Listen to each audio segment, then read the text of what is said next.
Hello बच्चों, नमस्कार। क्या हाल चाल? सब बढ़िया। मैं फिजिक्स एजुकेटर विनय सिंह आपको फिर से अपने यूट्यूब के चैनल पर, जिसका नाम है विनय सिंह फिजिक्स, अपने यूट्यूब के चैनल पर जिसका नाम है विनय सिंह फिजिक्स, उस पर सभी को हार्दिक हार्दिक शुभेच्छा, सबको जो है स्वागत करता हूँ। उम्मीद है आप लोग स्वस्थ होंगे, अच्छे होंगे, खुश होंगे। जहाँ भी रहिए खुश रहिए, स्वस्थ रहिए, अपना और अपनों का ख्याल रखिए। जहाँ भी रहिए खुश रहिए, स्वस्थ रहिए, अपना और अपनों का ख्याल रखिए।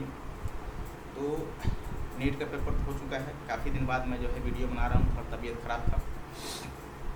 तो जिन बच्चों का पेपर नीट का इस साल का 2026 का जिन बच्चों का पेपर अच्छा हुआ है, उनको जो है बहुत बहुत हार्दिक शुभेच्छा, बहुत बहुत शुभकामनाएँ, कांग्रेचुलेसन्स, है ना। जिन बच्चों का मान लो पेपर इस बार का 2026 का पेपर अच्छा नहीं हुआ है, उन बच्चों को बिल्कुल भी घबराने की ज़रूरत नहीं है। होता है, पेपर है यार, उनकी 25 लाख फॉर्म पड़ता है, सीटें बहुत कम हैं, तो अब ये सी बात है यार, उसमें से कुछ ही बच्चे को जो है वो सीट मिलेगी गवर्नमेंट मेडिकल कॉलेज का, बाकी बच्चों को सीट नहीं मिलेगी। आप उनमें से इस बार नहीं गए, ठीक ना। अगर आपको लगता है कि मैं जो है उस कॉलेज में जा सकता हूँ, गवर्नमेंट मेडिकल का एक सीट में पा सकता हूँ, तो उसके लिए आपको क्या करना पड़ेगा, देखना पड़ेगा, अपने जो है कमियों को देखना पड़ेगा, दोबारा से जो है देखना पड़ेगा कि हमने क्या कमी की, है ना, कि हमारा तैयारी अच्छे से नहीं हुआ, इस बार सिलेक्शन नहीं हुआ। कमी देखिए आपकी फिजिक्स केमिस्ट्री बायो में क्या कमी रह गई, है ना, कि इस बार सिलेक्शन मेरा नहीं हुआ, ठीक ना। तो कमियों को पहले देखिए, उन कमियों को दूर करके अगर आपको लगता है कि जो है एक ड्रॉप लेकर, अगर आपको लगता है कि एक ड्रॉप लेकर हम गवर्नमेंट मेडिकल कॉलेज का एक सीट पा सकते हैं, तो ज़रूर लीजिए। लेकिन हाँ, ध्यान रखना, अगर एक ड्रॉप ले रहे हो तो ये आखिरी ड्रॉप होगा, इसके बाद फिर से ड्रॉप नहीं लेना है, और अच्छे से पूरे साल भर एकदम कठिन मेहनत करना है, एकदम कठिन मेहनत, तो कठिन मेहनत एकदम आग से गुजरना है।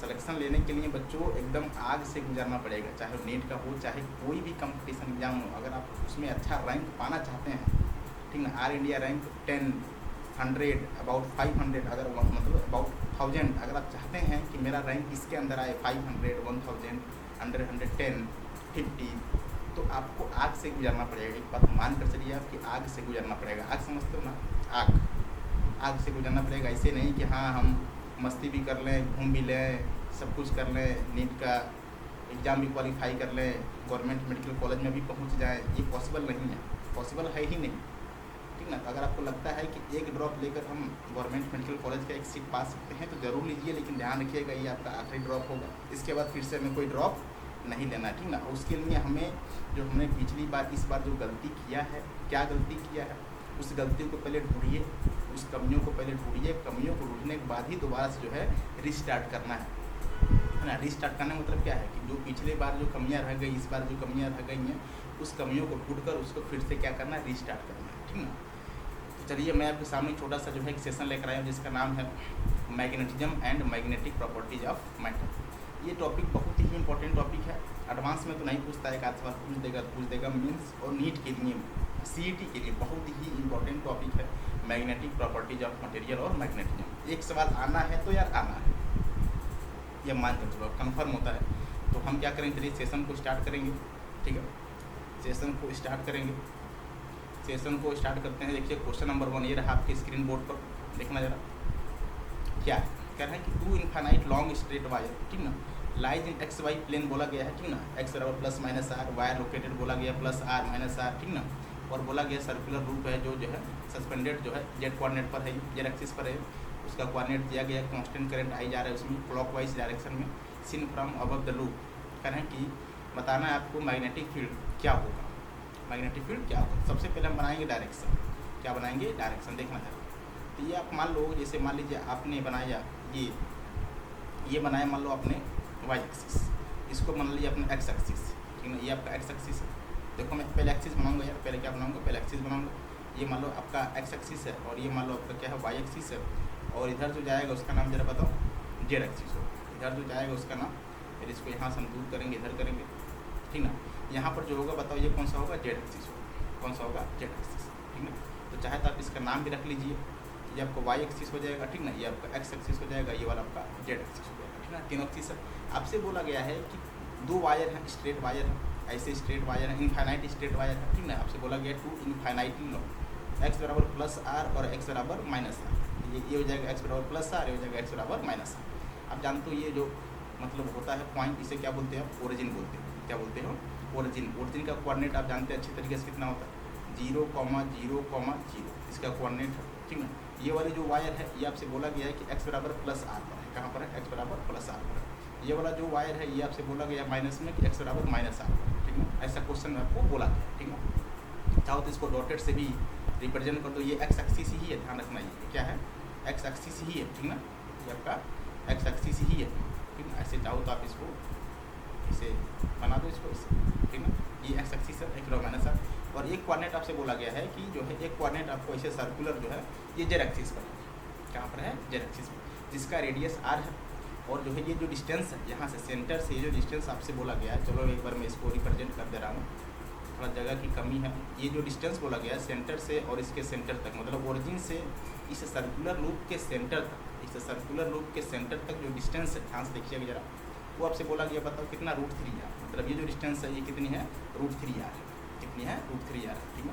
अब देखो पहला स्टेटमेंट क्या बोला इन्होंने, अब स्टेटमेंट पढ़ेंगे। देखो एकदम सोपा सवाल है, एकदम सोपा सवाल है, कुछ नहीं। जे एडवांस का सवाल होते हैं तो मान कर चलो उसमें से 50% ईजी होते हैं। ईजी मतलब क्या है, मॉडरेट होते हैं, थोड़ा दिमाग लगाएंगे आ जाएगा। कुछ क्वेश्चन बहुत कठिन होते हैं, जो बहुत कठिन होंगे वो टीचर से भी नहीं होते हैं, सच्चाई यही है ना। तो आप समझिए जरा, आपसे बोला गया I1 = I2। अगर ये करंट, देखो इसमें मान लो करंट जा रहा है कितना, I1, ठीक है। इसमें आपसे बोला गया करंट I1 है, ठीक है। और इसमें करंट मान लो फ्लो कर रहा है कितना, I2, ठीक है। इसमें करंट फ्लो कर रहा है I2, ठीक है। कोई दिक्कत नहीं कर रहा है। अगर I1 की वैल्यू I2 हो जाए तो B की value can not be equal to 0 at origin. एक बात ध्यान देखना जरा, I1 मतलब देखो जरा, ये आपका I1, ठीक है। इसमें करंट ऐसे फ्लो कर रहा है, तो बताओ इसकी वजह से फील्ड किधर आएगा, अंदर की तरफ, जेड में माइनस के अंदर, अंदर तरफ। ये वाला जो वायर है, ठीक ना, इस पर हमें चाहिए फील्ड ओरिजिन पर, तो बताओ ये वाला वायर ऊपर करंट जा रहा है, ये ओरिजिन है, इसकी वजह से फील्ड किधर आएगा, प्लस जेड में। तो देखो मैं यहाँ पर एक लिख रहा हूँ, आप देखना थोड़ा ध्यान से, इस वाले वायर की वजह से जो फील्ड आएगा, बताओ किधर आएगा, वो आएगा प्लस जे में, मतलब प्लस के करंट में, प्लस के करंट में, ठीक ना। इस वाले वायर की वजह से, इसकी वजह से आएगा माइनस का के करंट, ठीक ना। दोनों वायर की वजह से, देखो एक वायर ऐसे है, ये आपका ओरिजिन है, ध्यान से समझना जरा, इसमें करंट ऐसे फ्लो कर रहा है ऊपर की तरफ, ये ओरिजिन है। तो करंट के डायरेक्शन में करेंगे अपना ये थंब, और पाम करेंगे पॉइंट की तरफ, ठीक ना। ये देखो ये पॉइंट है, कर्ल करोगे, बताओ फिर किधर आएगा, अंदर की तरफ, प्लेन का परपेंडिकुलर अंदर की तरफ। ये ओरिजिन है, ये वायर है, इसमें प्लेन का परपेंडिकुलर बाहर की तरफ। एक में प्लस के, एक में माइनस के, तो जीरो हो जाता, जीरो हो जाता कब, जरा बताओ, अगर ये वाला नहीं होता। देखो ये भी तो है एक सर्कुलर वायर, और इसमें बोला गया है जो करंट फ्लो कर रहा है, ये जो सर्कुलर वायर है इसमें जो करंट फ्लो कर रहा है वो I कितना फ्लो कर रहा है, I, और ये I क्लॉकवाइज बोला गया है। मतलब ऐसे जो है मान लो ये जेड एक्सिस है, इसमें जो मतलब करंट जा रहा है वो कैसे जा रहा है, क्लॉकवाइज। क्लॉकवाइज मतलब देखो जरा, ये आपका क्या हो जाएगा, करंट का डायरेक्शन क्लॉकवाइज में, और ये आपका क्या है जरा बताओ, ये आपका क्या है, ये आपका पॉइंट है। तो आपका ऐसे करोगे करंट, ठीक ना, और ये आपका पॉइंट है, तो बताओ यहाँ पर फील्ड किधर आएगी, प्लेन का परपेंडिकुलर ऊपर की तरफ, ऊपर का मतलब अंदर तरफ मतलब जाएगा, मतलब ऐसे जब इसको रखोगे आप तो करंट प्लेन का परपेंडिकुलर अंदर की तरफ जाएगा। तो ध्यान से समझना जरा, ध्यान से समझना जरा, ये माइनस के प्लस के तो जीरो हो जाएगा, लेकिन जो फील्ड आएगा इस सर्कुलर कॉइल की वजह से, ठीक ना, जो फील्ड आएगा इस सर्कुलर कॉइल की वजह से, उसकी वजह से जीरो नहीं होगा। तो I1 की वैल्यू अगर I2 के बराबर भी हो जाती है, ठीक ना, तो ये जो सर्कुलर वायर है इसकी वजह से फील्ड जो है ओरिजिन पर हो जाएगा। तो आपसे बोला गया है कि can not B zero origin, ये वाला बिल्कुल ऑप्शन सही हो सकता है। सही क्यों हो सकता है, क्योंकि अगर सर्कुलर वायर नहीं होता तो इन दोनों का मान कर चलो, क्योंकि एक का देखो जरा, इसका जो है जा रहा है किधर, माइनस के में, इसका आ रहा है प्लस के में, तो जीरो होने की पूरी पॉसिबिलिटी है, ठीक है। लेकिन कब, जब ये वाला वायर नहीं होता, इसकी वजह से तो फिर कुछ ना कुछ बनेगा, यार जीरो तो नहीं हो सकता। अगला क्या बोल रहा है, कह रहे हैं कि I1 greater than 0, I2 less than 0। अगर I1 की वैल्यू मान लीजिए ग्रेटर देन 0 मतलब 1 से ज़्यादा हो जाए, मतलब सिंपल शब्द में ये कह रहे हैं कि I1 की वैल्यू अगर I2 से ग्रेटर देन, मतलब I1 की वैल्यू अगर I2 से बड़ी हो जाए, ये बोला गया, सिंपल शब्द में ये बोला गया है कि अगर I1 की वैल्यू, अगर I1 की वैल्यू I2 से बड़ी हो जाए, ठीक है, अगर I1 की वैल्यू I2 से बड़ी हो जाए तो क्या होगा। तो बताना, अगर I1 की वैल्यू I2 से बड़ी हो जाएगी तो क्या होगा, जरा बताओ। ये जो फील्ड आ रहा है, ये फील्ड प्लेन का परपेंडिकुलर जो बाहर आ रहा है ये ज़्यादा होगा, क्योंकि I1 की वैल्यू ज़्यादा है, इसका फील्ड भी ज़्यादा होगा, फील्ड भी ज़्यादा होगा, मतलब जो बाहर की तरफ जो फील्ड है वो ज़्यादा होगी, ठीक ना। तो नेट फील्ड किधर आएगा, बाहर की तरफ आएगा, और इस वाले की वजह से जो नेट फील्ड आ रहा है सर्कुलर कॉइल, जो सर्कुलर कॉइल है इसकी वजह से जो फील्ड आ रहा है ये अंदर की तरफ आ रहा है। जो सर्कुलर कॉइल है जिसमें करंट किधर फ्लो कर रहा है, क्लॉकवाइज, किधर फ्लो कर रहा है, क्लॉकवाइज। तो क्लॉकवाइज की वजह से फील्ड अंदर की तरफ आ रही है, ठीक ना।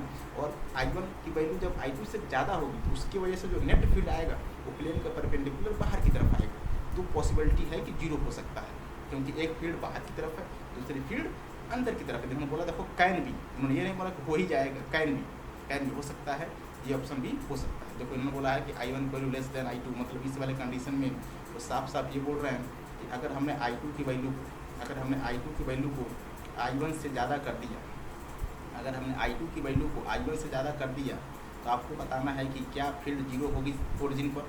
तो आप खुद सोच कर बताओ जरा, अगर I2 की वैल्यू I1 से ज़्यादा हो जाएगी तो आप खुद सोचिए जरा, मतलब अंदर की जो फील्ड है वो ज़्यादा हो जाएगी, जो बाहर का फील्ड है, क्योंकि I2 की वैल्यू ज़्यादा है। अगर I2 की वैल्यू ज़्यादा है तो जो अंदर फील्ड आ रही है वो बाहर वाले फील्ड से ज़्यादा होगी, और जो सर्कुलर कॉइल है जो जेड एक्सिस पर है, इसकी वजह से फील्ड किधर आ रहा है, इसके वजह से भी फील्ड जो है अंदर की तरफ आ रहा है।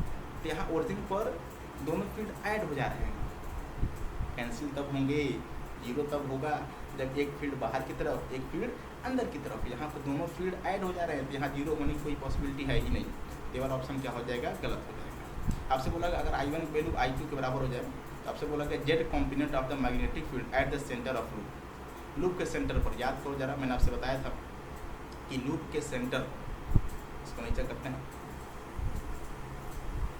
लूप के सेंटर पर याद करो जरा, मान लीजिए अगर ये सर्कुलर कॉइल है, करंट अगर इसमें फ्लो कर रहा है क्लॉकवाइज, ठीक ना, तो मैग्नेटिक फील्ड एट सेंटर, याद है फार्मूला कितना होता है, mu naught I divided by 2 into capital R. ये फार्मूला होता है मैग्नेटिक फील्ड का at centre of circular loop, ठीक ना। तो आपसे बोला गया, यही बोला गया, जरा बताओ कितना होगा। तो बताओ जरा, आपको आर दिया गया, आई दिया गया है, सब कुछ दिया गया है, सब कुछ अगर दिया गया तो बताओ जरा बी की वैल्यू सेंटर, ये सेंटर है यार, ये आपका सेंटर है। रेडियस आपसे बोला गया कितना, जरा बताओ, रेडियस बोला गया है आर, ये जो रेडियस है ये बोला गया आर। बताओ यहाँ पर magnetic field at centre, magnetic field at centre कितना आ जाएगा जरा बताओ। तो म्यू नॉट कैपिटल आई बोला गया करंट 2 इंटू आर, ठीक ना। इन वेक्टर के फॉर्म में लिखोगे तो बताओ वेक्टर के फॉर्म में किधर आ रहा है जी, माइनस का के कर, मतलब माइनस का के कर, ये आ रहा है माइनस का के कर। तो चाहो तो आप इसको ऐसे भी लिख सकते हो, चाहो तो इसको आप ऐसे भी लिख सकते हो कि बी एट सी, चाहो तो इसको ऐसे भी लिख सकते हो कि बी एट सी, मतलब net magnetic field at centre, net magnetic field at centre बताओ कितना आ जाएगा, माइनस का म्यू नॉट कैपिटल आर, ठीक है, divided by 2 into R. Direction चाहो तो लिख दो आपका के कर, डायरेक्शन कितना आ जाएगा के कर। ये नेट फील्ड है एट सेंटर, ठीक है। इसका जो मैग्नीट्यूड हो जाएगा बताओ, जो मैग्नीट्यूड हो जाएगा वो कितना हो जाएगा, इसका जो मैग्नीट्यूड हो जाएगा, मैग्नीट्यूड की बात करें तो बताओ वो कितना होगा, मैग्नीट्यूड हो जाएगा mu naught by 2 I upon R, mu naught by 2 I upon R, ये हो जाएगा नेट मैग्नेटिक, ठीक ना। आप ऑप्शन पर जा सकते हो, देख सकते हो कौन सा आंसर जो है सही हो सकता है, ठीक ना। मोर देन वन वाला ऑप्शन है यार, ये मोर देन वन वाला ऑप्शन है, तो कौन कौन सा ऑप्शन इसमें करेक्ट हो सकता है। ये वेक्टर के फॉर्म में है यार, ये जो है आपका फील्ड ये वेक्टर के फॉर्म में है, ये जो आपने फील्ड निकाला है ये फील्ड जो है वेक्टर के फॉर्म में है। तो दोनों जो है मैंने आपको निकाल दिया है, तो आप देखो किस में दिया है, मैग्नीट्यूड में दिया है कि वेक्टर के फॉर्म में दिया है, किस में दिया जरा बताओ, mu naught I upon 2 R, मतलब मैग्नीट्यूड मतलब डायरेक्शन ही दिया, माइनस मतलब डायरेक्शन है, तो इसका जो है ए बी और सी तीन ऑप्शन करेक्ट है। मोर देन वन वाला ऑप्शन मतलब क्वेश्चन है यार, ये एडवांस में पूछा गया 2018 पेपर 1 का क्वेश्चन है। आगे बढ़ेंगे, अगला क्वेश्चन क्या बोल रहे हैं, कह रहे हैं कि 2 identical small bar magnet dipole बोला गया, इतना देना ठीक, कोई दिक्कत नहीं है। करें सेपरेशन 10 सेंटीमीटर, ठीक, कोई दिक्कत नहीं है। ईच ऑफ द सोन, ठीक है। कह रहे हैं कि magnetic field the point P mid way between the, मतलब यहाँ पर आपसे बोलेगा मिड वे का मतलब जरा बताओ, मिड वे का मतलब क्या होता है। ये डिस्टेंस बताओ कितनी होगी, 5 सेंटीमीटर, ये डिस्टेंस कितनी होगी 5 सेंटीमीटर, ये वाला डिस्टेंस भी कितना होगा जरा बताओ 5 सेंटीमीटर। मिड वे का मतलब ये डिस्टेंस 5 सेंटीमीटर और ये वाला डिस्टेंस भी 5 सेंटीमीटर। हमें बताना पी पॉइंट पर नेट मैग्नेटिक फील्ड, बताना जरा, ये पॉइंट पी है। मैं आपसे बोलूँ कि अगर ये पॉइंट पी है तो ध्यान से देखना जरा, आप जानते हो जो डाइपोल मोमेंट होता है मैग्नेटिक फील्ड, याद करो जरा, मैंने बताया था आपको कि साउथ से नॉर्थ की तरफ होता है, मतलब डाइपोल मोमेंट के डायरेक्शन में, क्योंकि ये जो पॉइंट पी है, ये पॉइंट पी इस वाले मैग्नेट की वजह से एक्सिस पर है। ये जो पहला मैग्नेट है, ये दूसरा मैग्नेट है, तो पहले वाले मैग्नेट की वजह से ये पॉइंट पी एक्सिस पर। और याद करो जरा, एक्सिस पर मैंने आपसे बताया था कि एक्सिस पर जो मैग्नेटिक फील्ड होता है वह मैग्नेटिक डाइपोल के डायरेक्शन में होता है, मतलब साउथ से नॉर्थ होता है मैग्नेटिक डाइपोल, तो उसके डायरेक्शन में होता है। इधर हो जाएगा आपका बी, ठीक ना, इधर हो जाएगा आपका बी। अभी देखो जरा, यहाँ पर देखो जरा, ये जो सेकंड मैग्नेट है, सेकंड मैग्नेट में जो डाइपोल मूवमेंट होगा, आप जानते हो डाइपोल मूवमेंट साउथ से नॉर्थ की तरफ होता है, डाइपोल मोमेंट साउथ से नॉर्थ की तरफ होता है, और यहाँ पर भी साउथ से नॉर्थ की तरफ होगा डाइपोल मोमेंट। ऐसे डाइपोल मोमेंट साउथ से नॉर्थ की तरफ, ये डाइपोल मोमेंट है एम वेक्टर। कौन सा? M vector. ये भी क्या है?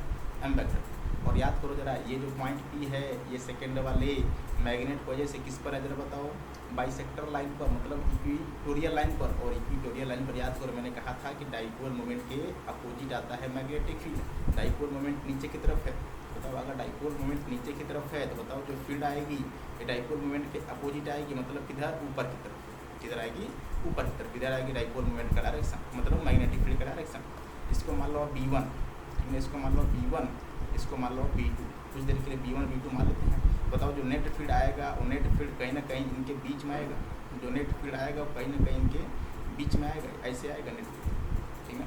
तो हमें नेट फील्ड चाहिए, दिया गया है, तो हमें जो है नेट फील्ड की जो है वैल्यू आपको दिया गया है, तो उसका अल्फा की वैल्यू बतानी है। बताओ नेट फील्ड कितना होगा जरा बताओ जरा। तो जो नेट फील्ड आएगा उसका जो बताओ जो मैग्नीट्यूड होगा, मैग्नीट्यूड बताओ कितना हो जाएगा? नेट फील्ड का मैग्नीट्यूड कितना होगा? तो देखो दो वेक्टर एक दूसरे से 90 डिग्री के एंगल पर हैं। दो वेक्टर अगर एक दूसरे से 90 डिग्री के एंगल पर होते हैं तो याद करो मैंने पढ़ाया था उनका रिजल्टेंट का जो मैग्नीट्यूड होता है वो होता है B1 का स्क्वायर प्लस B2 का स्क्वायर। B1 का स्क्वायर प्लस B2 का स्क्वायर। दो वेक्टर अगर एक दूसरे से 90 डिग्री के एंगल पर हैं तो उनके रिजल्टेंट का जो मैग्नीट्यूड होता है वो कितना होता है? अंडर रूट में B1 square plus B2 square होता क्या है? Plus 2AB cos theta. Theta की वैल्यू 90 तो पूरी वैल्यू 0 हो जाएगी। अब देखना B1 कितना होगा यार, मैं तुमसे पूछूं B1 कितना होगा, बताओ जरा B1 कितना होगा। तो आप जानते हो B1 क्या है? एक्सिस पर है। B1 कहाँ पर है? एक्सिस पर। और याद करो जरा एक्सिस पर जो फील्ड होता है, याद है आपको? एक्सिस पर जो फील्ड होता है ड्यू टू बार मैग्नेट कितना होता है जरा बताइए? एक्सिस पर जो फील्ड होता है ड्यू टू बार मैग्नेट कितना होता है जरा बताओ? म्यू नॉट अपॉन 4 पाई 2m अपॉन r⁻³ का होल क्यूब, 2r⁻³ का होल क्यूब। तो लिखेंगे mu naught upon 4 pi, mu naught upon 4 pi into 2m divided by r⁻³ raised power कितना जरा बताओ? रेस्ट पावर कितना? 2 हो जाएगा, ठीक है। Plus due to bisector line same हो, लेकिन यहाँ पर m होता है तो mu naught upon 4 pi into m divided by r⁻³ raised power कितना हो जाएगा जरा बताओ? स्क्वायर, ठीक है। इसमें देखो कॉमन क्या है? इसमें कॉमन है, यहाँ पर मैं कॉमन लेकर बाहर कर दूंगा। तो mu naught upon 4 pi common है, और m को भी कॉमन कर लीजिए, m अपॉन r⁻³ कॉमन है। अंदर क्या बचेगा जरा बताओ? अंदर बचेगा 2 का स्क्वायर 4 और 4 प्लस 1 कितना हो जाएगा जरा बताओ? 5। डायरेक्ट लिख रहा हूँ, देखिए जरा 2 का स्क्वायर कितना होगा जरा बताओ? 4 प्लस 1 कितना? 5। ये बनेगा मैग्नेटिक फील्ड। अब इसकी वैल्यू जानते हो कितनी होती है? 10⁻, सब कुछ वैल्यू दिया गया है, वैल्यू को पुट करेंगे। तो जरा वैल्यू को जरा पुट करिए यार। तो वैल्यू को जब पुट करोगे ये वैल्यू होती है 10⁻⁻⁷, ठीक ना। और m की वैल्यू आपको शायद क्वेश्चन में दे दी गई है, कितनी जरा बताओ? 3 × √5। कितनी? 3 × √5। ये वैल्यू आपको क्वेश्चन में दे दी गई है, इंटू रूट में 5 डिवाइडेड बाई क्या करोगे जरा बताओ? डिवाइडेड बाई r⁻³ r कितना है? 5 सेंटीमीटर। क्यूब करोगे 5 का कितना होगा जरा बताओ? 125 इंटू 10⁻⁻⁶ कितना हो जाएगा? -6 हो जाएगा, है ना, क्योंकि -2 है। क्यूब करोगे इतना ही आ जाएगा पावर। ये अब देखना यार, ये 5 कितना हो जाएगा जरा बताओ? 5 ये ऊपर जाएगा माइनस हो जाएगा, तो 3 × 5 मतलब 15 अपॉन कितना? 125 ऊपर कितना पावर हो जाएगा? 10⁻⁻1 कितना हो जाएगा? 10⁻⁻1। तो मैं आपसे पूछूं बताओ जरा, जो नेट फील्ड आएगा बताओ कितना जाएगा? इसको जरा कट करो जरा, 5 3 जा इतना हो जाएगा, और ये कितना हो जाएगा? 25। क्या जाएगा कितना जरा बताइए? ये आ जाएगा इंटू 10⁻⁻1 कितना आ जाएगा? 10⁻⁻1 पॉइंट लगाओगे, ठीक ना, 1 बनेगा, 2 बनेगा, इंटू कितना? 10⁻⁻1 बनेगा, ठीक ना, कितना बनेगा? तो बताओ जरा यहाँ पर नेट फील्ड की वैल्यू कितनी आ जाएगी?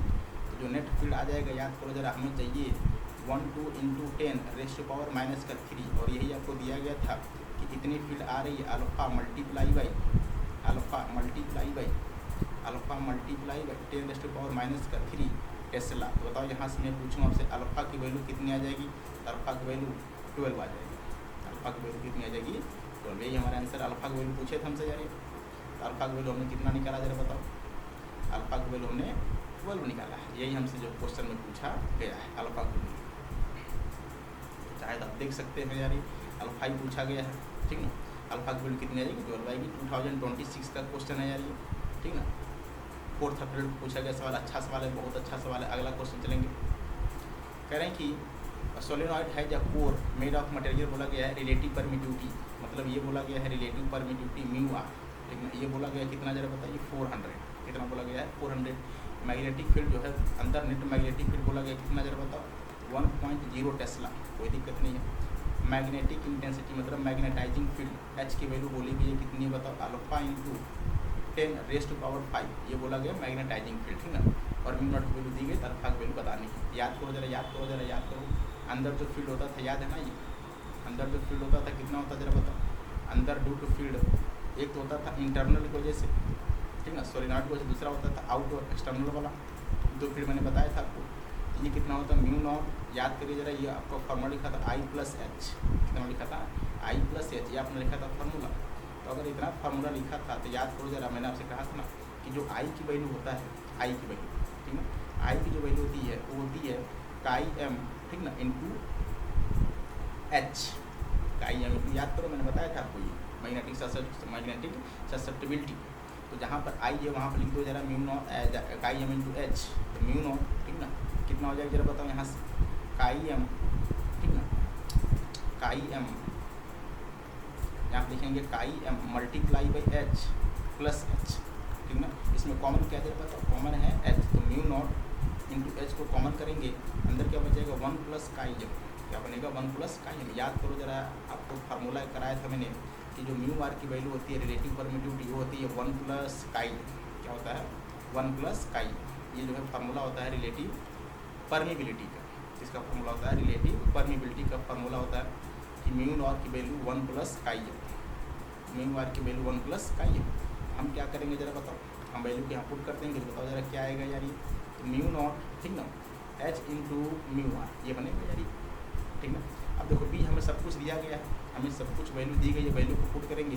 B की वैल्यू 1, B की वैल्यू 1, म्यू नॉट की वैल्यू बोला गया कितना 4 पाई इंटू 10⁻⁻⁷, ठीक ना, मल्टीप्लाई बाई, ठीक ना, H बोला गया है अल्फा इंटू कितना जरा बताओ अल्फा इंटू 10⁵ हो जाएगा ये। और म्यू आर की वैल्यू कितनी बोली गई है 400, कितनी बोली गई है 400। अब यहाँ से सॉल्व करेंगे तो जरा बताओ सॉल्व करोगे तो कितना होगा, 4 4 जा कितना 16, ठीक ना। यहाँ पर पावर कितना हो जाएगा 5 + 2 7, तो सब कुछ खत्म हो जाएगा। बताओ यहाँ से अल्फा की वैल्यू कितना बनेगा, यहाँ से अल्फा की वैल्यू आई थिंक आ जाएगी 1/16 इंटू पाई, कितना आ जाएगा 1/16 इंटू पाई। यहाँ से जो अल्फा की वैल्यू आ जाएगी आप देख सकते हैं, क्योंकि जो वैल्यू थी बताओ कितना था, इधर से कितना था 1 = कितना था जरा बताओ, यहाँ पर एक बार लिख देता हूँ मैं 4 पाई इंटू 10⁻⁻5, 4 पाई, ठीक ना, इंटू 10⁻⁻7, ठीक ना, मल्टीप्लाई बाई बताओ क्या था alpha into 10⁻5 into 400, alpha into H, alpha into 400, alpha into 400, alpha into 400 into 10⁻कितना 5, ये आपसे बोला गया था। जरा बताओ अगर ये बोला गया है बताओ यहाँ से अल्फा को लो, ये माइनस का 2 7 है, ये भी कितना हो जाएगा प्लस का 7 आपस में कैंसिल हो जाएगा, 4 4 जाएगा कितना जरा बताओ 4 हो जाएगा 16, 1/16 इंटू पाई, 1/16 इंटू पाई, ये हमारा क्या है फाइनल आंसर है 1/16 into pi. Final answer alpha की वैल्यू यही होगा 1/16 इंटू पाई।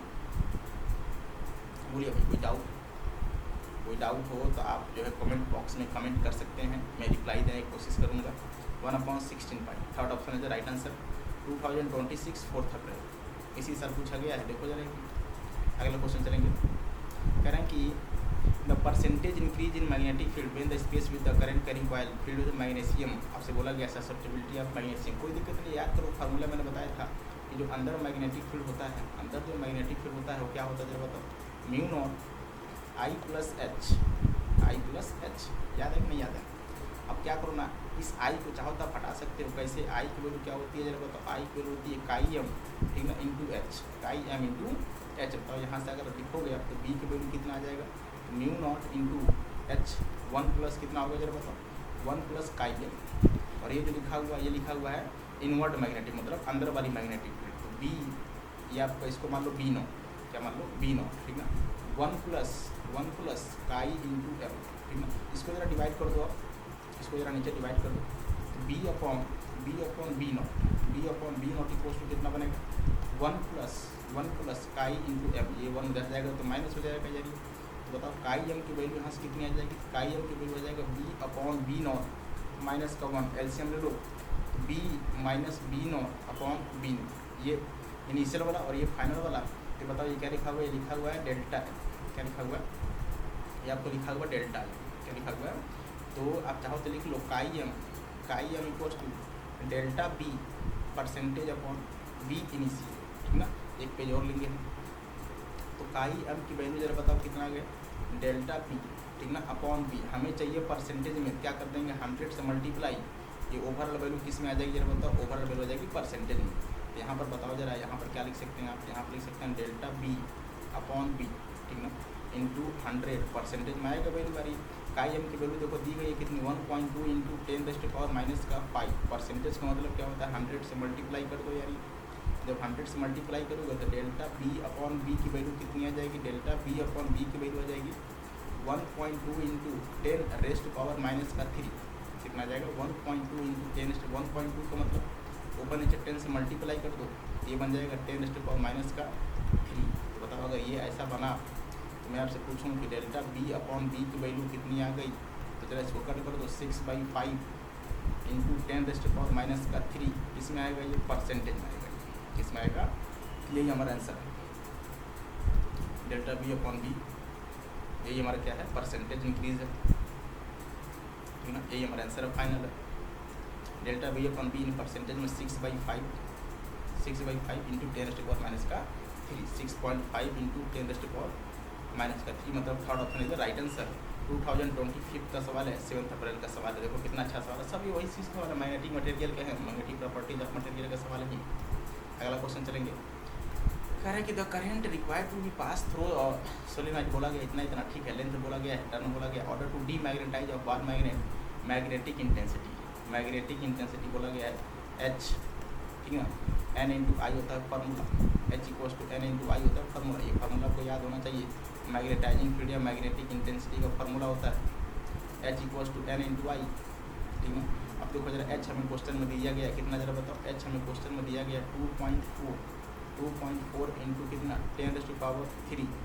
अब N की वैल्यू क्या होता है, capital N upon length L into हमसे करंट पूछा गया I, करंट पूछा गया है I, हम क्या करेंगे वैल्यू को पुट करेंगे, 2.4 मल्टीप्लाई बाई 10⁻3 इक्वल्स टू क्या करोगे बताओ, N की वैल्यू 60, आपसे बोला गया 60 टर्न, ठीक ना, एंड 60 टर्न बोला गया, ठीक ना, यहाँ तक सेंटीमीटर का वैल्यू दिया गया है 50 सेंटीमीटर, सेंटीमीटर को चेंज कर दो मीटर में, कितना हो जाएगा बताओ 10⁻⁻2 इंटू करंट कितना जरा बताओ, करंट हो जाएगा I, करंट हो जाएगा I। बताओ यहाँ से इसको चाहो तो ऐसे भी लिख सकते हो, यहाँ से I की वैल्यू कितनी आ जाएगी जरा बताओ, यहाँ से करंट की वैल्यू जो आएगी, करंट की वैल्यू, ठीक है, वो कितनी आएगी, ऐसे करो ऐसे करो ऐसे करो ऐसे करो ऐसे करो, इसको current I multiply by 60 into कितना जरा बताओ 15 इंटू 10⁻⁻ कितना प्लस का 2 हो जाएगा, ठीक ना, प्लस का 2 किसके बराबर जरा बताओ, तो ये हो जाएगा 2.4 इंटू कितना 10⁻⁻ प्लस का 3,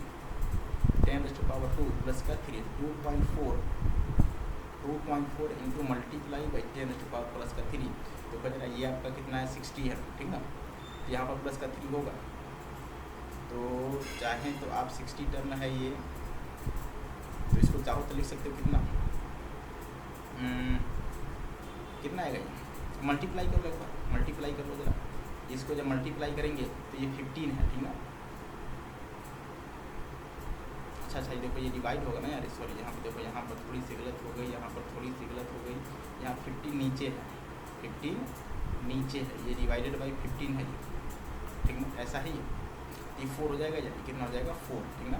तो I मल्टीप्लाई बाई देखना जाए, यहाँ पर लिख रहा हूँ फिर से I मल्टीप्लाई बाई, ठीक ना, 4 इंटू कितना जरा बताओ 10⁻⁻ आ जाएगा कितना 2, इसके बराबर जरा बताओ 2.4 इंटू कितना 10⁻⁻ प्लस का 3।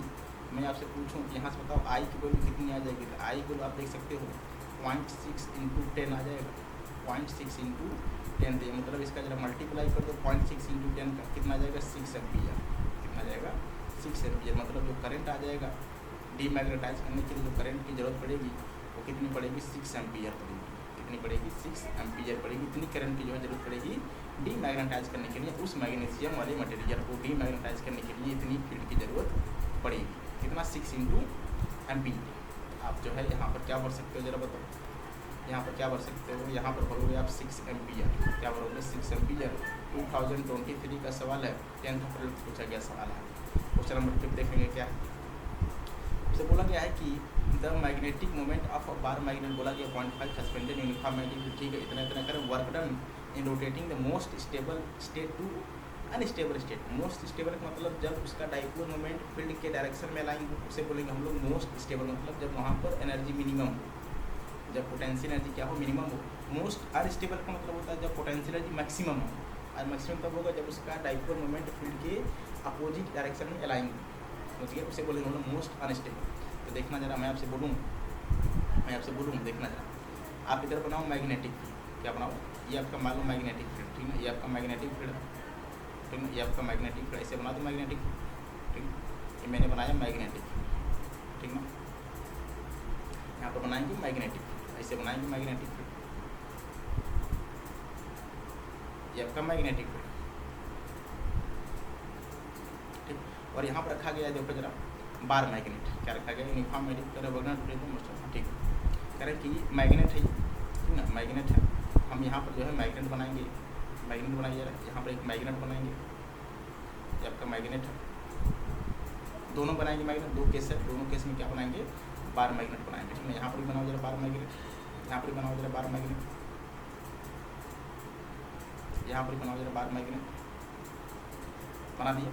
अब देखो जरा, अब ये साउथ पोल, ये नॉर्थ, ठीक, इसमें ये हो जाएगा नॉर्थ पोल और ये हो जाएगा साउथ पोल, क्योंकि आप जानते हो मैग्नेटिक मोमेंट साउथ से नॉर्थ की तरफ होती है। तो यहाँ पर जो मैग्नेटिक मोमेंट है वो फील्ड के डायरेक्शन में है, और यहाँ पर जो मैग्नेटिक फील्ड आएगा, मैग्नेटिक डाइपोल मोमेंट आएगा वो फील्ड के अपोजिट आएगा। तो यहाँ पर बताओ, ये आपका एम वेक्टर है, ये आपका एम वेक्टर है, और यहाँ पर ये आपका एम वेक्टर है। तो जब ये एम वेक्टर फील्ड के अपोजिट आएगा, समझ गया, तो उसे बोलेंगे हम लोग अनस्टेबल पोजीशन, और ये हो जाएगा आपका स्टेबल पोजीशन।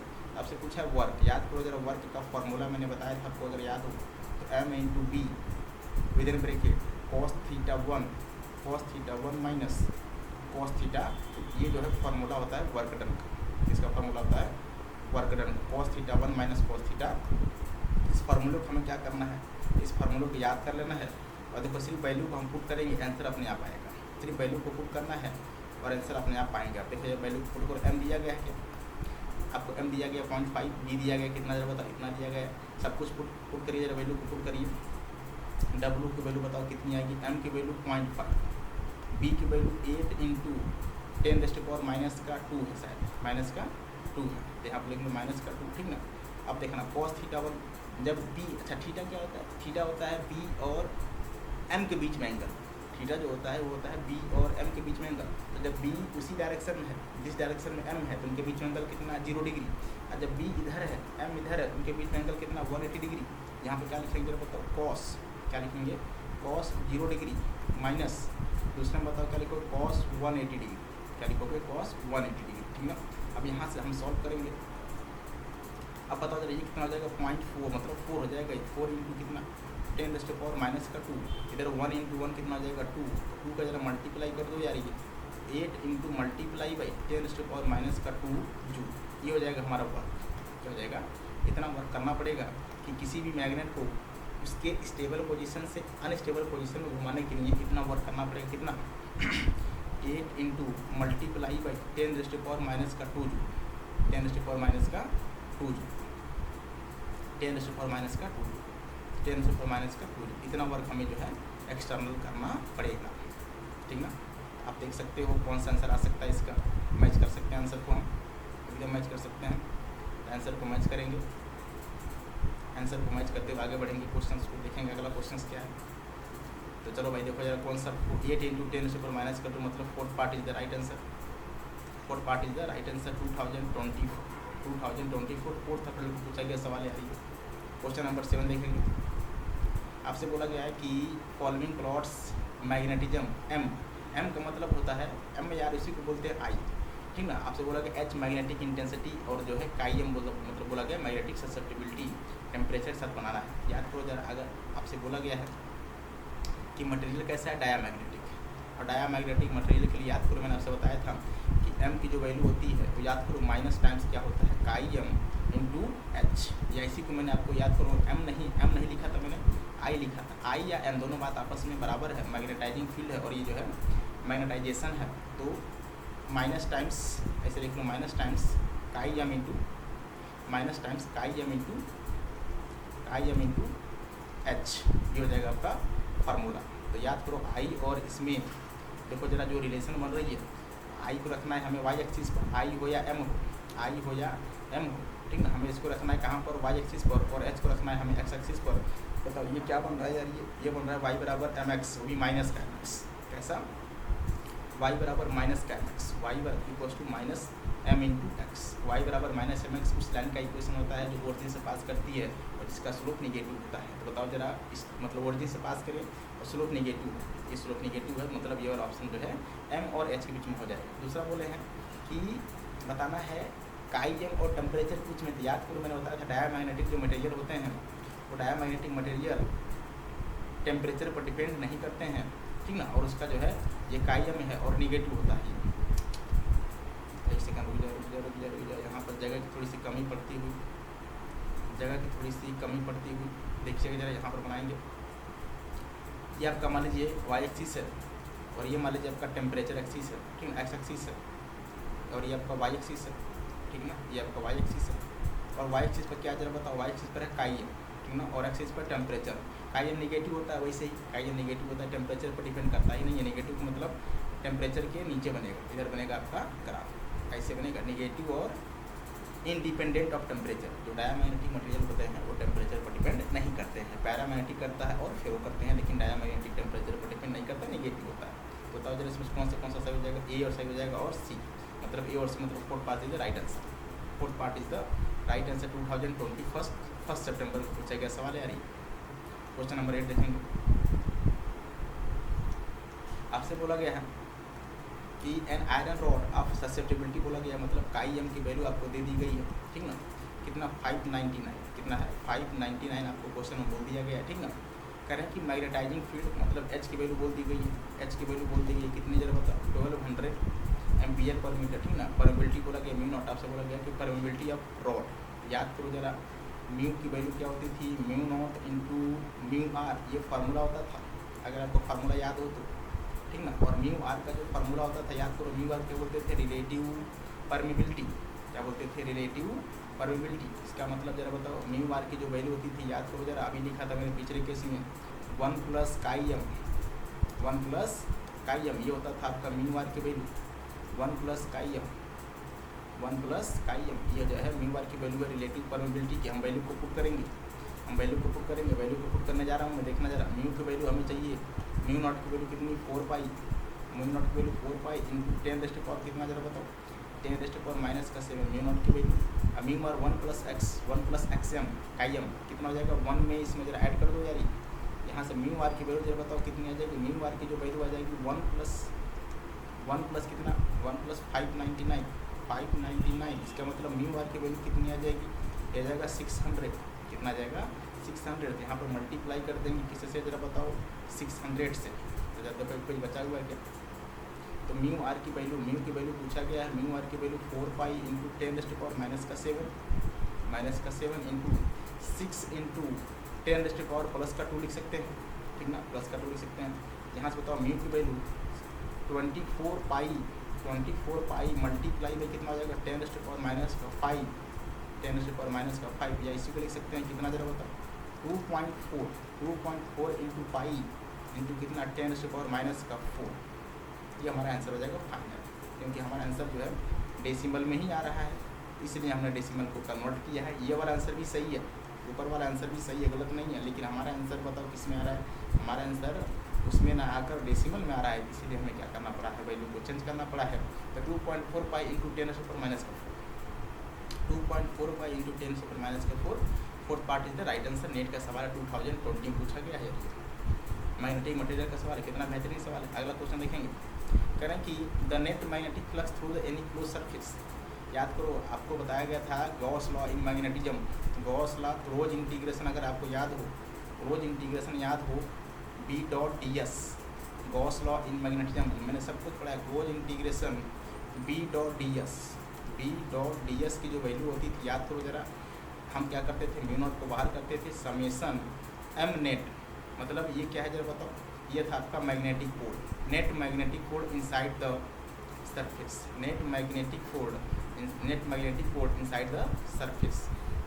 ये जो है गॉस लॉ मैग्नेटिज्म है, ठीक ना। तो मतलब अगर मैं आपसे कहूँ कि मान लो ये आपका क्या है, बार मैग्नेट, क्या है बार मैग्नेट है, बना लो ना बार मैग्नेट, क्या है इसमें बार मैग्नेट बना लीजिए। ये आपका बार मैग्नेट है, और बार मैग्नेट में जानते हो ये साउथ पोल होता है और ये नॉर्थ पोल होता है। और साउथ पोल पर क्या होता है, साउथ पोल पर होता है माइनस का एम और नॉर्थ पर होता है प्लस का एम, ठीक ना। जो डाइपोल मोमेंट होता है ये माइनस से प्लस की तरफ होता है, माइनस से प्लस की तरफ होता है। याद करो मैंने कहा था आपसे कि इसके अराउंड अगर कोई भी, अगर आपने क्लोज सरफेस ऐसे पास कराया, कोई भी क्लोज सरफेस पास कराओगे तो जितनी फील्ड लाइन्स यहाँ से एंटर करती हैं, जितनी फील्ड लाइन्स यहाँ से एंटर करती हैं उतनी ही फील्ड लाइन्स यहाँ से बाहर निकलती हैं। इस क्लोज सरफेस से जितनी फील्ड लाइन्स यहाँ से एंटर करती हैं, ठीक ना, उतनी ही फील्ड लाइन्स यहाँ से बाहर निकलती हैं। याद है ना, मैंने आपसे कहा था जितनी फील्ड लाइन्स यहाँ से एंटर करेंगी उतनी ही फील्ड लाइन्स यहाँ से बाहर होकर फिर वापस कहाँ आती हैं, साउथ पोल में आती हैं, ठीक ना। तो याद करिए ज़रा, मैंने आपसे कहा था जितना ये जो है, जो जितना फील्ड लाइन्स यहाँ पर एंटर करती हैं वो प्लस का मान लो अगर फ्लक्स बना रही हैं, जितनी फील्ड लाइन्स यहाँ से बाहर निकलती हैं तो नेगेटिव का फ्लक्स बनाती हैं। तो टोटल फ्लक्स क्या हो जाएगा, जीरो हो जाएगा। जितना यहाँ पर प्लस का फ्लक्स बन रहा है, प्लस का फ्लक्स 5, उतना यहाँ पर क्या बनेगा, माइनस का फ्लक्स बनेगा, ठीक ना, माइनस का फ्लक्स बनेगा। तो नेट फ्लक्स जीरो। ये ऐसे कर सकते हो, यहाँ पर देखो जरा, आप यहाँ पर देखो जरा, यहाँ पर देखो जरा, close integration B dot D S, close integration B dot D S की वैल्यू म्यू नॉट, ठीक ना, इनटू सरफेस के अंदर नेट पोल। बताओ ये प्लस का एम है और ये माइनस का एम है, तो small M minus small M, बताओ ये वैल्यू कितनी आ जाएगी, जीरो। तो close integration B dot D S, close integration B dot D S की वैल्यू जीरो। तो मैं आपसे पूछूं कि अगर ये वैल्यू जीरो आ गई तो बताओ बी की वैल्यू भी क्या आ जाएगी, अंदर हर जगह जीरो आ जाएगी, ठीक है। अगर close integration B dot D S की वैल्यू जीरो आ गई तो बी की वैल्यू भी कितनी आ जाएगी उस सरफेस के अंदर, बी की वैल्यू भी कितनी आ जाएगी उस सरफेस के अंदर, जीरो आ जाएगी। कितनी आ जाएगी, जीरो। तो आप लिखेंगे बी की वैल्यू भी जीरो, ये आपका आंसर हो जाएगा। बी की वैल्यू भी कितनी आएगी, जीरो आएगी, ठीक ना। इसलिए आपसे कहा गया है, मैंने कहा था कि किसी भी मैग्नेट के अंदर, किसी भी मैग्नेट के अंदर मोनोपोल एग्जिस्ट नहीं करते हैं। अगर एक माइनस एम है तो दूसरा प्लस एम हमेशा होता है। और ध्यान रखना ये हमेशा जीरो होता है। किसी भी सरफेस के अंदर जो नेट फ्लक्स होता है due to bar magnet, magnetic field वो हमेशा जीरो होता है, क्योंकि मोनोपोल्स कभी भी मैग्नेट का डिफाइंड नहीं है। मोनोपोल्स होता ही नहीं है, हमेशा मिलेगा पेयर में, एक माइनस एम दूसरा प्लस एम। यहाँ से काट भी दोगे ना, अगर आप ऐसा सवाल मैंने कराया वो काट भी दोगे, चाहे ऐसे काटिए आप, ठीक ना, और चाहे ऐसे काटिए, चाहे ऐसे के, चाहे हॉरिजॉन्टल काटो चाहे वर्टिकल काटो, पोल अपने आप बनेगा। यहाँ माइनस एम है तो यहाँ प्लस एम, ठीक ना। ऐसे भी काटोगे तो यहाँ माइनस एम यहाँ प्लस एम, अपने आप जो है क्रिएट हो जाता है। मोनोपोल्स कभी भी एग्जिस्ट नहीं करते हैं। इसका आंसर कितना हो जाएगा, first part is the right answer. 2023 का क्वेश्चन है यार, ये नीट का सवाल है ये, अच्छा क्वेश्चन। आगे चलते हैं, क्वेश्चन नंबर 10 कर, इन यूनिफॉर्म मैग्नेटिक फील्ड बोला गया है, फील्ड बोला गया इतना है, ठीक, कोई दिक्कत नहीं कर रहे हैं कि मैग्नेटिक में परफॉर्म 20 ऑक्सीलेशन 5 सेकेंड में। पूरा टाइम पीरियड निकालेंगे। 20 ऑक्सीलेशन ले रहा है, कितना समय ले रहा है जरा बताओ। 20 ऑक्सीलेशन लेने में 5 सेकेंड ले रहा है, ठीक ना। मैं आपसे पूछूं कि एक ऑक्सीलेशन लेने में कितना समय लेगा। अगर 20 ऑक्सीलेशन लेने में, अगर 20 ऑक्सीलेशन लेने में अगर वो 5 सेकेंड ले रहा है, ठीक ना, तो आपसे पूछा जाएगा एक ऑक्सीलेशन में कितना समय, 5/20, 5/20 का मतलब कितना जरा बताओ, 1/4 सेकेंड। और यही क्या बनेगा जरा बताओ, यही बनेगा हमारा टाइम पीरियड। क्या बनेगा, क्योंकि टाइम पीरियड क्या होता है, एक कंप्लीट ऑक्सीलेशन में, एक कंप्लीट ऑक्सीलेशन में पार्टिकल या कोई भी मटेरियल जितना टाइम स्पेंड करता है, ठीक है। यहाँ पर जो है मैग्नेट है, एक कंप्लीट टाइम पीरियड में जितना टाइम स्पेंड करेगा उसका नाम होता है टाइम पीरियड। क्या होता है, टाइम पीरियड। मतलब टाइम पीरियड इक्वल 1/4। और याद करो जरा, मैंने आपसे कहा था टाइम पीरियड का जो फार्मूला होता है, टाइम पीरियड का जो फार्मूला होता है वो अंडर, हम देखिए 2 पाई अंडर रूट में कितना होता है, अंडर रूट में अगर एक फार्मूला याद हो, बहुत ही इंपॉर्टेंट फार्मूला है यार, ये बहुत ही इंपॉर्टेंट फार्मूला है ये। 2 पाई अंडर रूट में I/2 पाई अंडर रूट में I/m into B, m into B. I क्या moment of inertia, time period दे दिया गया क्वेश्चन में, कितना जरा बताओ 1/4, ठीक ना, equals to 2 pi. Moment of inertia भी शायद क्वेश्चन में आपको दे दिया गया है, मोमेंट ऑफ इनर्शिया भी शायद क्वेश्चन में आपको गिवन है। कितना जरा बताओ moment of inertia, moment of inertia बोला गया 9.8, ठीक ना, इंटू 10⁻⁻⁶, ये बोला गया आपसे, ठीक ना, डिवाइडेड बाई बताओ जरा m, मैग्नेटिक मोमेंट भी शायद आपको क्वेश्चन में दे दिया गया कितना, x मल्टीप्लाई बाई 10⁻⁻⁵, ठीक ना। और b की वैल्यू आपको दिया गया कितना जरा बताओ, b की वैल्यू 0.049। ध्यान रखना है सब किस में है, रूट में है, ये ध्यान रखिएगा सब किस में है, ये रूट में है, ये सारी वैल्यू किस में है, रूट में है। ये मैं आपसे पूछूँ ध्यान से देखना जरा कि वैल्यू कितनी आएगी, दोनों तरफ स्क्वायर कर दूँ तो 1/16 हो जाएगा इधर, ठीक ना। इधर बताओ कितना हो जाएगा 4 × π², आंसर π² मारा है, तो हम π² की वैल्यू को पुट नहीं करेंगे क्योंकि π² में आंसर आ रहा है। मल्टीप्लाई बाई इसको लिख लो 9.8, ठीक है, ऐसे लिखो कुछ देर के लिए इसे डेसिमल हटा देते हैं। डेसिमल हटाओगे तो 98 मल्टीप्लाई बाई कितना 10⁻⁻⁷ डेसिमल को हटाएंगे, ठीक ना, डेसिमल को हटाएंगे। अब ध्यान से देखना जरा, डेसिमल को जब हटाएंगे कैलकुलेशन में ये कुछ नहीं है, आप देखना जरा यार, यहाँ पर हो जाएगा x, ठीक ना, मल्टीप्लाई बाई 10⁻⁵ इसको कितना लिखोगे जरा बताओ। यहाँ पर जो है गलती हो गई थोड़ी सी, यहाँ पर जो है 0.09 है, 0.49 है, गलती हो गई थोड़ी सी। अब देखा हमें डेसिमल को हटाना है, यहाँ पर पावर माइनस का 3 होगा, यहाँ पर -5 है, तो कितना हो जाएगा बताओ 10⁻⁻8 हो जाएगा। कितना हो जाएगा 8, क्योंकि देखो ये -3 हो जाएगा, ये -5 हो जाएगा, बेस बराबर पावर आपस में ऐड हो जाएंगे। अब ये माइनस से ऊपर जाएगा तो प्लस हम x वैल्यू निकालनी है, x को उधर ट्रांसफर करेंगे। अब इधर मल्टीप्लाई करो 16 × 4 कितना हो जाएगा बताओ, 16 × 4 कितना होगा 64। तो देखना जरा यहाँ से लिखेंगे हम x की वैल्यू, तो 16 × 4 64 × π², ठीक ना, मल्टीप्लाई बाई 98, ठीक ना, मल्टीप्लाई बाई 98 इंटू बताओ कितना बनेगा 10 बनेगा, कितना बनेगा 10। देखो कहीं गलती हो रही है क्या, फिर से ये -10 ऊपर जाएगा तो प्लस हो जाएगा, ठीक ना, 4π²। और आपसे बोला गया है कितना जरा बताओ 16 × 4 64, और देखो कहीं गलती हो रही होगी 49/m 9.8। अच्छा ये 49 है यार, ये मतलब वही बोलो, कहीं थोड़ी बहुत गलत होता है। तो अब देखो ये कटे कितने टाइम्स में, 2 टाइम्स, कितने टाइम्स में, तो ये कितना हो जाएगा 64 में 2 का मल्टीप्लाई करो, 64 यहाँ पर देखिएगा, यहाँ पर सब कुछ ठीक है, 64 मल्टीप्लाई बाई 2 इंटू बताओ कितना बनेगा, ये 10 बनेगा। ये कितना हो जरा बताओ, इसको जरा मल्टीप्लाई करो 128 × 10 π², ये हो जाएगा x की वैल्यू, मतलब x की जो वैल्यू आ जाएगी कितनी जो 1280 × π², 1280 × π², ये हमारा आंसर है। ये क्या है, ये x की वैल्यू है 1280 × π², 1280 × π², ठीक है ना, 1280 × π², ठीक है। तो आप देख सकते हो, जरा बताओ इसका आंसर कौन सा आएगा जरा बताओ। Fourth part is the right answer, ठीक ना।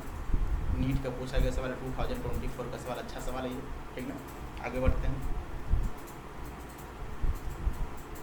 आपसे बोला गया a small bar magnet is placed with the axis 30 degree with the external field.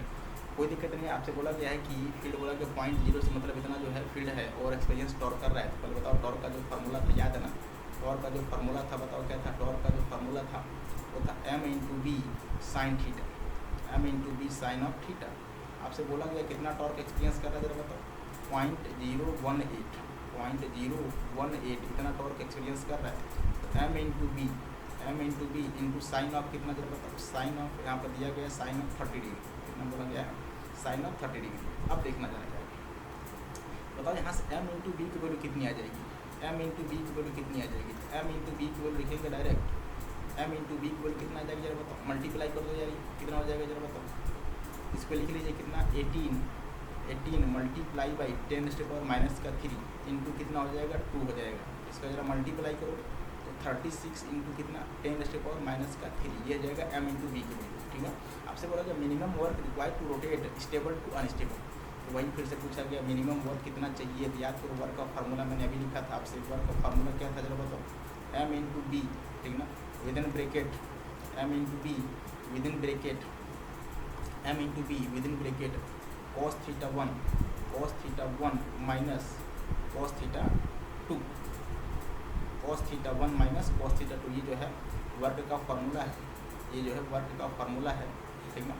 हम क्या करेंगे जरा बताओ, वैल्यू को पुट करेंगे, वैल्यू को क्या करेंगे पुट करेंगे, पुट कर दो जरा। हमें वर्क चाहिए यार, क्या चाहिए, वर्क चाहिए।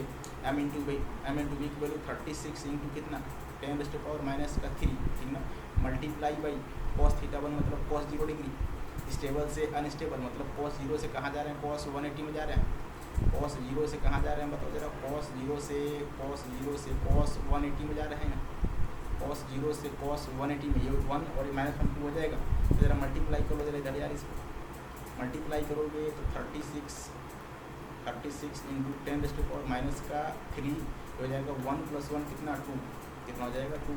मैं आपसे पूछूं वर्क की वैल्यू कितनी आएगी, तो वर्क की वैल्यू आ जाएगी 72 इंटू कितना 10⁻² या इसी को लिख सकते हो कितनी, जरा बताओ, इसी को लिख सकते हो 7.2 इंटू कितना 10⁻² इंटू जू, इतने जो है वर्क हमें करनी पड़ेगी। ठीक है ना, आप आंसर को मैच कर सकते हो, कौन सा आंसर मैच कर रहा है, इसका कौन सा आंसर मैच कर रहा है, आंसर को आप मैच कर सकते हैं। ठीक है, 7.2 इंटू कितना 10⁻², 7.2 इंटू 10⁻², मतलब कौन सा answer, third part is the right answer. JEE का सवाल 2020 पूछा गया 4 सितंबर। आगे बढ़ेंगे, एकदम सुपा सवाल हैं यार। आज के सेशन का आखिरी सवाल है, आपसे बोला गया है द मैग्नेटिक ससेप्टिबिलिटी बोला गया है, फिर से वही काईएम की वैल्यू बोली गई है, कितनी जरा बताओ। और एक काईएम बोला गया है, मटेरियल है कोई 499 बोला गया है आपसे, 499 बोला गया है। Permeability in vacuum mu naught की वैल्यू बोली गई वैक्यूम में 4 पाई इंटू कितना जरा बताओ, 4 पाई इंटू 10⁻⁷ ये आपसे बोला गया क्वेश्चन में। कह रहे हैं कि absolute permeability of the material, absolute, इसका मतलब क्या पूछ रहे हैं जरा बताओ। म्यू आर की वैल्यू, मतलब म्यू पूछ रहे हैं आपसे, क्या पूछ रहे हैं, म्यू की वैल्यू पूछ रहे हैं। याद करो म्यू की वैल्यू formula mu naught into mu R, ये होता है formula. Mu naught into mu R, ये होता है एब्सोल्यूट का जो है फार्मूला। ठीक ना, मटेरियल का हम क्या करेंगे जरा बताओ, वैल्यू को पुट करेंगे यार, वैल्यू को पुट करेंगे। तो बताओ जरा वैल्यू को जब पुट करोगे तो म्यू की वैल्यू, म्यू नॉट की वैल्यू बताओ कितनी, इसको ऐसे रहने दो। और म्यू आर की वैल्यू होती है 1 + काईएम, 1 + काईएम। तो वैल्यू को पुट करेंगे भाई जी, वैल्यू को पुट करिए जरा सभी लोग, वैल्यू को पुट करिए जरा सभी लोग, वैल्यू को पुट करिए जरा, बताओ कितना आएगा। तो यहाँ से बताओ म्यू की वैल्यू किसके बराबर है बताओ, म्यू नॉट की वैल्यू 4 पाई इंटू कितना 10⁻⁷ multiply by 1 plus multiply by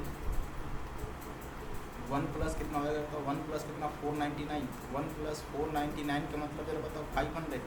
तो म्यू की वैल्यू बताओ यहाँ से कितनी आ जाएगी, तो यहाँ से म्यू की वैल्यू आ जाएगी 4 पाई इंटू कितना 10⁻⁷ मल्टीप्लाई बाई कितना 500, कितना 500। बताओ यहाँ से म्यू की वैल्यू किसके बराबर, 5 × 2 = 20, मतलब हो जाएगा कितना 2000 इंटू पाई इंटू कितना 10⁻⁷। या इसको ऐसे भी लिख सकते हैं म्यू की वैल्यू को कि 2 पाई इंटू बताओ कितना जाएगा, ये पावर कितना हो जाएगा -3 है, यहाँ पर हो जाएगा -4, कितना हो जाएगा -4। ये हो जाएगा हमारा आंसर, ये हो जाएगा हमारा आंसर।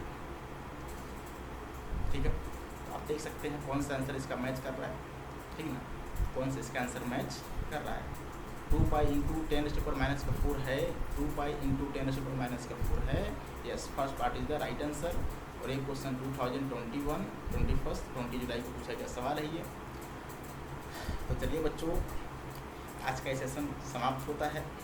लेक्चर अगर अच्छा लगेगा तो इस लेक्चर को लाइक कर दीजिएगा, मेरे चैनल को सब्सक्राइब कर दीजिएगा और कमेंट ज़रूर करिएगा। ठीक है, चलिए आज की बात यहीं तक, बाकी बातें करेंगे कल। थैंक यू, धन्यवाद।